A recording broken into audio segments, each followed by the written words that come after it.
Olá, consumidor, seja bem-vindo a mais uma edição do programa Defesa do Consumidor, realizado semanalmente pela ADECO. Somente uma sociedade civil bem informada, unida e comprometida com as causas que defendem os seus legítimos interesses é capaz de impedir abusos e retrocessos de direitos dos cidadãos consumidores. O trabalho da ADECO é informar e defender os consumidores cabo-verdianos, mas para isso contamos com o seu apoio porque, afinal, consumidores somos todos nós. Passamos agora por anunciar os destaques desta edição do programa. Em A Voz do Consumidor, moradores queixam-se de falta de água no bairro de Bela Vista, em São Vicente. 26 de janeiro, Dia Internacional das Energias Limpas. O engenheiro António Pedro Silva fala da situação atual das energias limpas em Cabo Verde. Em informação jurídica, informa-se sobre o subsídio de doença. A ADECO responde a um consumidor que foi efetuar um pagamento através do cartão 24 e o comerciante recusou aceitar o pagamento. Vamos agora ao desenvolvimento desses temas. Os moradores da zona de Índio, em Bela Vista, ilha de São Vicente, dizem passar por momentos difíceis devido à falta de água nas torneiras há cerca de 3 meses. Descontentes com esta situação, os moradores apelam à resolução do problema. Os moradores do bairro Zona de Índio, em Bela Vista, têm vivido dias difíceis nos últimos meses devido à falta de água domiciliária. Hélio Neves, um dos moradores da Zona de Índio, afirma que já estão a enfrentar a situação de escassez de água há cerca de 3 meses. Contudo, mesmo sem terem água nas torneiras, continuam a pagar as faturas mensalmente. Já noto que mais ou menos uns 3 meses que nunca tem água a sair na torneira ali na zona. Bom, é um problema que nós estamos a enfrentar nesse momento. Nós temos pessoal ali que tem problema de saúde, pessoal ali já hoje na casa com a moto, e nós recorrer a corre, juvita, para pôr um tanquinho de água, às vezes 1.200, 1.500 escudos, e tudo mesmo nós te paga água para letra. Tudo mesmo te manda a fatura igual, mas nunca tem água a sair na torneira. A última vez eles mandaram uma nota na Facebook, eles nós também água 15 a 18, 3 dias de água para a zona de Bela Vista, parte mais alta. Água bem quarta-feira, já quinta-feira que tinha água, isto é, quarta-feira só porque lá para baixo, nós lhe pedimos não. Assim que eu tenho enganado, a última vez que não tinha água foi no mês de novembro. Não te pagar por um produto que não te consumi, já nesse caso. Não está para lá para ser mais justo, mas nós e espiar nós também, que nós também não tem direito. Para driblarem a situação, os moradores têm recorrido aos fontanários e autotanques, o que constitui um custo adicional avultado, sendo que uma tonelada de água proveniente dos autotanques ronda os 1.300 escudos. Manuel Fortes, também morador, relata que a última vez que teve acesso à água de rede foi no dia 6 de dezembro de 2024 e conta ainda que, devido à sua deficiência visual, não consegue ir buscar água nos fontanários. Mas a mim, a minha água foi dia 6 de dezembro. Não estou ficando no fim de linha, mas a mim não só de noite. Não tinha de noite, mas justo tudo gente apanha. Mas se não tiver água, se ele tiver froque, nunca te pode apanhar, porque tudo gente apanha, a mim não ficar sem apanhar. E nisso me não sou deixar na casa. Se me não que se não tiver água na rede, não tenho que espiar uma pessoa para levar que não tem deficiência visual, senão para ficar sem água. Na mesma situação está a Maria do Rosário Silva, para quem a compra de água nos fontanários tem representado um gasto significativo. Tem mais de 2 meses sem ter água, eles que só te mandam água e ninguém pode carregar. Se me bascar 10 baiões, 5 e não centímetros, tem que pagar 300 que corre. E ninguém tem trabalho. Então, não te pagar teu, que ninguém pode carregar água. É de toda maneira que lá tinha problema. Porque às vezes tu me vai mandar 200 escudos, trazem 10 baiões, não te pagar 300 escudos de corre, que é bem para o meu ali. É tanto que não te ficar. Isso nunca tem detectives em que tu me ajudar para bascar. E nunca ter que mordugada tinha água. Nunca ter que mordugada tinha água, que é nisso só. Passam os tempos que a gente está a ter algum pinguês e já está alguém mordugada, mas me quando me ergui pela manhã nunca está a apanhar. Nunca está a apanhar que a mim tem de sair na rua mordugada. Então pedi para melhorar as águas, que é a pessoa que te pode carregar. Ninguém te pode carregar. Que quando se não tem 500 escudos, quando pegar 300 escudos, corre, pegar 200 escudos de água, não ficar assim também. Revoltados com esta situação, os moradores da zona de Índio pedem à Eletra a resolução urgente deste problema.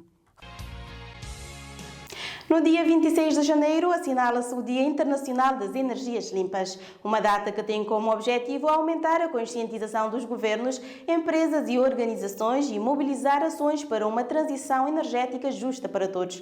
A ADECO, enquanto associação que atua na defesa do consumidor e promove igualmente a sustentabilidade ambiental, não poderia deixar de assinalar esta data. Portanto, trouxemos para o programa de hoje o engenheiro António Pedro Silva, que vem nos falar da situação atual das energias limpas em Cabo Verde. As ditas energias limpas são as provenientes de fontes que não contribuem para a poluição ambiental, quer a nível de dióxido de carbono, dióxido de enxofre, entre outros. Por exemplo, a energia eólica, a energia solar, a energia hídrica, a energia dos oceanos, a energia térmica e várias outras formas de energia. É fulcral para a humanidade para se manter, aliás, o problema de aquecimento global. Aproveitando a questão de energias limpas que se impõe, mas convém dizer que, no caso de Cabo Verde, a questão ambiental da utilização de energias renováveis não é tão fulcral. Dadas as potencialidades de Cabo Verde, em termos de energia eólica, energia fotovoltaica ou solar direta, é possível que o consumidor cabo-verdiano tenha eletricidade muito mais barata.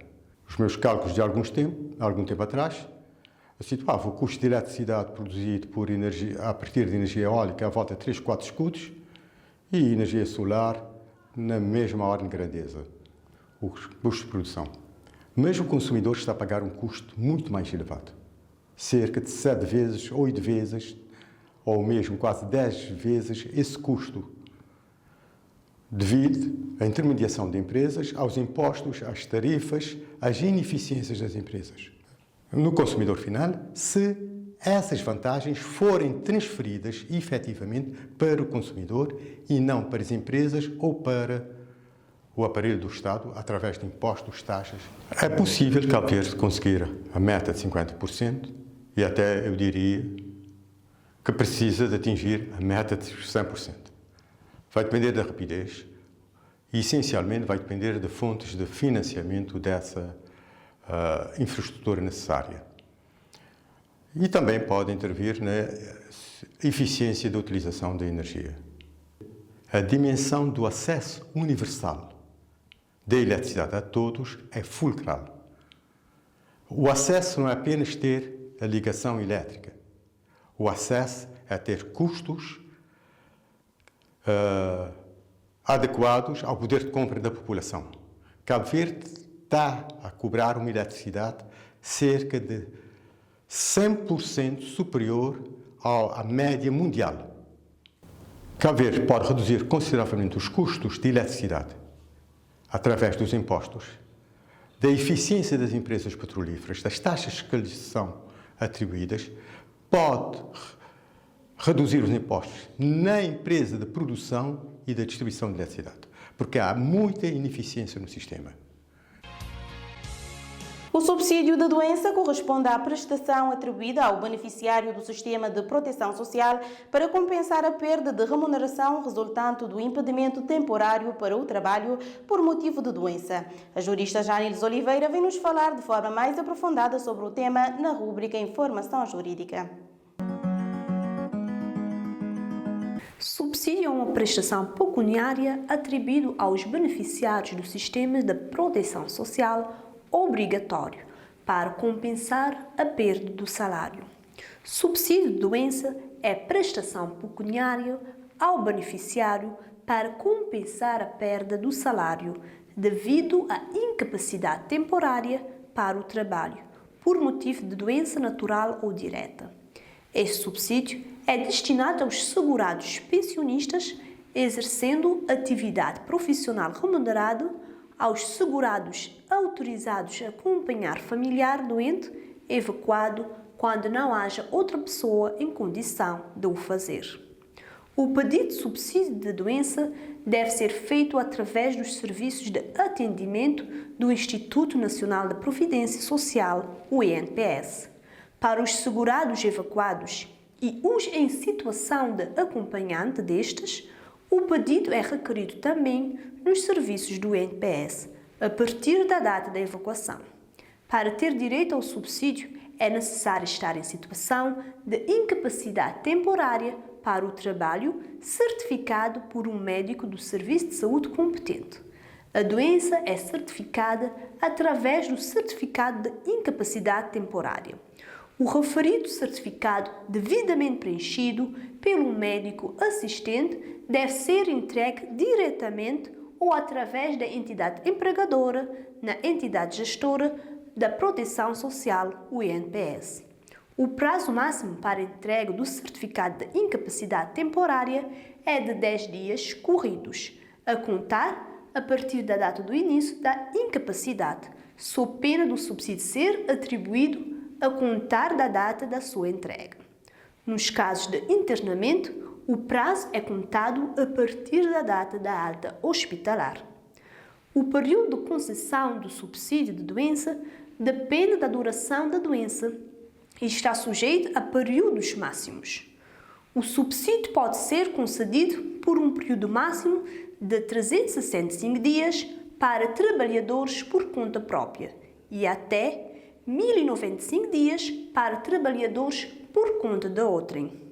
Para pensionistas exercendo atividade profissional e em situação de incapacidade e trabalhadores em situação de acompanhantes de evacuados, o subsídio pode ser concedido por um período máximo até 90 dias, excetuando os casos de internamento, as situações reiteradas de incapacidades por doença superior a 20 dias, seguidos ou interpolados, registadas nos últimos 3 meses, devem ser certificados pela Comissão de Verificação de Incapacidades antes de se proceder ao pagamento do subsídio de doença. O montante do subsídio de doença é o correspondente a 70% do salário do beneficiário. Existem algumas circunstâncias em que o pagamento do subsídio de doença pode ser suspenso. Durante a concessão do subsídio de maternidade, paternidade e adoção, no caso da ausência de domicílio sem autorização expressa, no caso da não comparência ao exame médico para o qual o beneficiário tem sido convocado, quando for declarado a não subsistência da doença pela Comissão de Verificação de Incapacidade. Em caso de acompanhamento de um filho internado no hospital, o segurado tem direito ao subsídio de doença pago pelo INPS somente nas situações em que o filho internado tem idade até os 6 meses.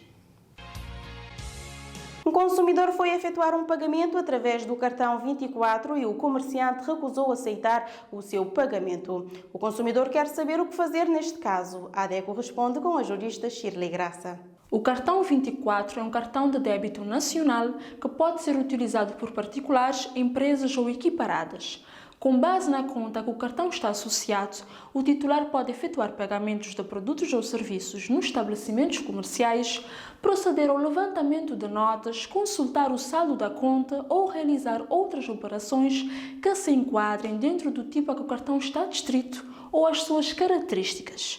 Em Cabo Verde, apenas a moeda nacional, ou seja, o escudo cabo-verdiano, que não pode ser recusado como forma de pagamento. Nisto, não se pode recusar a venda de bens ou a prestação de serviços diretamente a quem se dispõe a adquiri-los mediante o pagamento em escudos. Já a aceitação do pagamento com cartão 24 pela compra de produtos constitui mera liberalidade do comerciante, uma vez que os comerciantes não estão obrigados a aderirem aos serviços da Rede 24. Se um comerciante não tiver o terminal de pagamento automático, que é o equipamento que permite a utilização dos cartões bancários para a realização de pagamentos por via eletrónica, este pode sim recusar o pagamento com cartão 24. Caro consumidor, esteja sempre atento aos seus direitos e deveres para um relacionamento de consumo mais saudável, evitando conflitos de consumo. Em caso de dúvidas, esclarecimentos ou reclamação, contacte a ADECO. E assim foi mais uma emissão do programa da ADECO, abordando temas necessários e pertinentes para a sociedade cabo-verdiana. Obrigada pela sua audiência, por informar-se e, se for associado, obrigada por apoiar essa causa, sendo parte ativa da solução. Afinal, consumidores somos todos nós. A ADECO está disponível para dúvidas e reclamações através dos nossos contactos ao lado. Siga o nosso trabalho nas redes sociais, Facebook, Twitter, YouTube e Instagram. Leia a nossa coluna no jornal Terra Nova e escute-nos nas 14 rádios parceiras. Voltamos na próxima semana com mais temas de interesse do consumidor.